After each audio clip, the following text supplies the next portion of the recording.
Woman refused to let Big Shaq board first class. She instantly regretted it when he said this.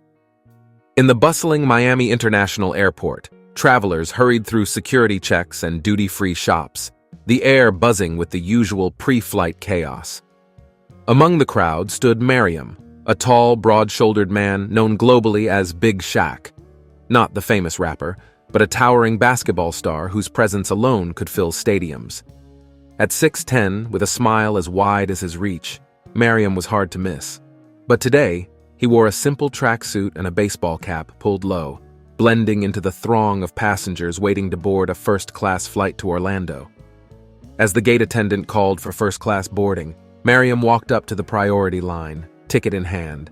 Just ahead of him stood a petite white American woman, elegantly dressed in a crisp white blazer and designer heels, her demeanor radiating entitlement. She glanced back at Mariam, her eyes narrowing. But before we dive into what happens next, I'd love to know, where are you tuning in from today? Drop a comment below. You must be mistaken, she said sharply, raising an eyebrow. This is the first-class line. Mariam, calm and polite, smiled warmly. Yes, I know. I'm boarding first class. The woman scoffed, a disdainful laugh escaping her lips. I'm sorry, but I don't think you understand. This line is for asterisk premium passengers. Maybe check with the economy line. Gasps rippled through the nearby passengers. A few people exchanged awkward glances, aware of the tension in the air. Mariam stayed composed, his deep voice steady. Ma'am, I assure you I'm in the right place. Her voice grew louder, irritation dripping from every word. Look, I don't know who you think you are, but I've been flying first class for years. People like you don't belong here. You'll just hold up the line. For a moment, the terminal seemed to freeze. Silence fell over the nearby crowd, all ears tuned in. Mariam's smile faded, his eyes locking onto hers. Then, with a quiet intensity, he spoke. Ma'am, I was going to let this go, but now I'll tell you who I am. My name is Mariam Davis, better known as Big Shaq. I've played in the NBA for 12 years, won 3 championships, and donated millions to charities across this country, including ones that help people like you fly first class without worrying about a thing. The woman's face turned ghostly white. Her mouth opened, then closed, words failing her. The surrounding passengers stared in stunned silence, some whispering Mariam's name as recognition dawned. And, Mariam continued, his voice soft but firm, I believe kindness should be the true marker of class, not the ticket in your hand. A murmur of approval rippled through the crowd. A gate attendant stepped forward, clearly uncomfortable. Mr. Davis, we apologize for the inconvenience. Please, go ahead. Mariam nodded and walked past the woman who now stood frozen, her eyes downcast. As he boarded the plane, he could feel the eyes of the passengers on him, not with judgment, but admiration. Once settled in his first-class seat, Mariam leaned back, closing his eyes. Moments later, he felt a light tap on his shoulder. It was the woman. Her face was flushed, but her expression had softened. I'm sorry, she stammered, barely above a whisper. I judged you. I had no right. Mariam opened his eyes and smiled gently. Apology accepted. We all have moments where we forget to see the person in front of us. What matters is what we do next. Tears welled in her eyes as she nodded and returned to her seat, the weight of her actions clear on her face. The flight was quiet, but the story didn't end there. By the time they landed in Orlando, the incident had already spread across social media. Passengers had shared the story, praising Mariam's grace and dignity.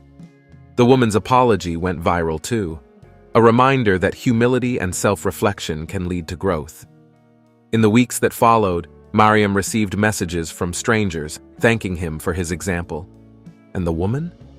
She reached out privately, expressing her gratitude for a second chance, to learn, to change, and to see beyond her assumptions. The weeks turned into months, but the story of Mariam and the woman at the airport didn't fade away. Instead, it grew, an example of the quiet power of humility and grace in a world often too quick to judge. Mariam continued with his basketball career and charity work, his days filled with practice, sponsorship meetings, and community projects. Yet, the encounter remained with him, a reminder of the impact a simple act of dignity could have. One afternoon, after a grueling practice session in Orlando, Mariam received an unexpected call. It was the woman from the airport. Her name was Emily Foster. She sounded nervous but determined. "Mariam, I don't know if you remember me," she began, her voice trembling slightly. He chuckled warmly. "Of course I remember you, Emily. How are you?" "I'm better, I think. That day at the airport, it changed me. I've been doing some soul-searching." She paused. "I want to make things right, not just with words, but actions. Would you meet with me? I have something to share." Curious and moved by her sincerity, Mariam agreed. They met the following weekend at a local community center where Mariam often volunteered. Emily arrived with a folder tucked under her arm and an anxious smile. "I've been volunteering too," she began, setting the folder on the table. "At a program helping underprivileged kids get into college, I realized how much I took for granted." She opened the folder to reveal plans for a new project, a mentorship program for aspiring athletes from low-income families. "I want to help these kids dream big, and I'd be honored if you'd join me." Mariam's eyes softened. "Emily, this is incredible. Of course I'll help. This is how change happens." They spent hours discussing the program, how to structure it, where to find sponsors, and how to reach the kids who needed it most. Emily listened intently, taking notes, her enthusiasm contagious. Mariam saw a transformation in her. She was no longer the woman who judged him in the airport, but someone determined to make a difference. Months later, the mentorship program launched with a small but heartfelt ceremony.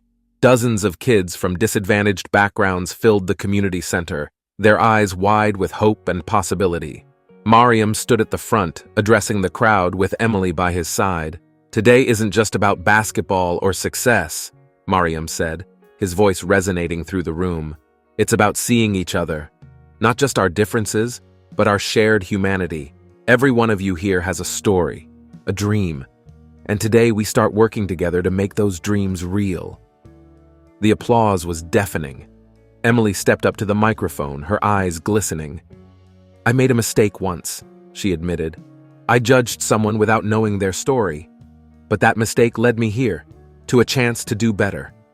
I'm learning that true change starts with seeing people for who they are, not who we assume them to be."